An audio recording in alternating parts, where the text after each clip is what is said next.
السلام علیکم ورحمۃ اللہ وبرکاتہ۔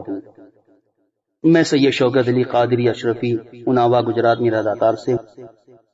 الحمدللہ ابھی ہم موڈاسا میں ہیں۔ آج 11 بجے یہاں کی کورٹ میں مفتی صاحب کی پیشی ہوئی۔ الحمدللہ حضرت کی پولیس کسٹڈی ختم ہو گئی اور کورٹ نے فی الحال میجسٹریٹ کسٹڈی کا حکم دیا ہے اور حضرت کو احمد آباد بھیجا گیا ہے۔ یہ بھی خیال رہے احمد آباد بھیجنے کا مطلب یہ ہے کہ وہاں پر حضرت کو بہتر سہولت ملے گی، اور ویسے بھی یہاں موڈاسا میں بھی الحمدللہ جتنے روز حضرت رہے کوئی تکلیف نہیں تھی۔ عوام اہل سنت بالکل فکر نہ کرے، جو کچھ افواہ پھیل رہی تھی وہ بھی غلط تھی، اور پولیس والوں کا اور ہر کسی کا رویہ حضرت کے ساتھ بالکل صحیح تھا،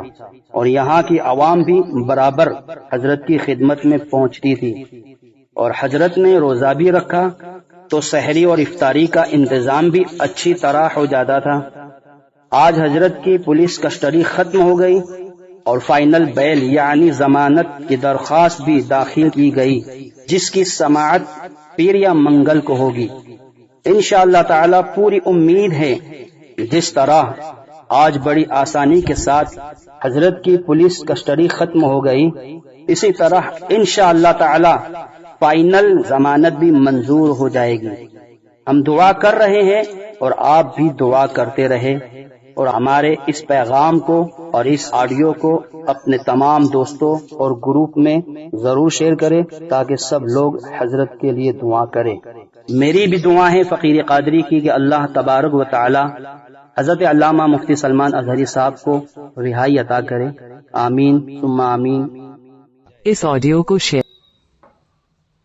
اے سنی مسلمانوں، میں اتنی بیداری چاہتا ہوں تمہارے دلوں کے اندر، اتنی بیداری کہ اب بقیہ جو زندگی تمہاری موجود ہے، یاد رکھنا میں رہوں یا نہ رہوں مجھے پتا نہیں کل کو میرے ساتھ کیا ہونا ہے، لیکن مجھے اس بات کا خوف نہیں، مجھے اس بات کا خوف نہیں، جتنا جینا تھا وہ جی ہی لیا، اور جو دیکھنا تھا مولا نے سب دکھا بھی دیا، مزید ہوس نہیں ہے، لیکن اتنی بات ضرور ہے نوجوانوں کہ ہمارے مر جانے کے بعد، ہمارے کٹ جانے کے بعد، ہمارے دار پر چڑھ جانے کے بعد تم منتشر نہ ہونا، بلکہ اپنے اتحاد کو ایسا مضبوط کرو کہ اس طرح مجھ جیسے ہزاروں کو بھی کاٹا جائے لیکن نبی پاک کے قدموں پر ہم اپنی جان نچھاور کریں۔ جو جان مانگو تو جان دے دے، جو مال مانگو تو مال دے دے، مگر یہ ہم سے کبھی نہ ہوگا نبی کا جاہ و جلال۔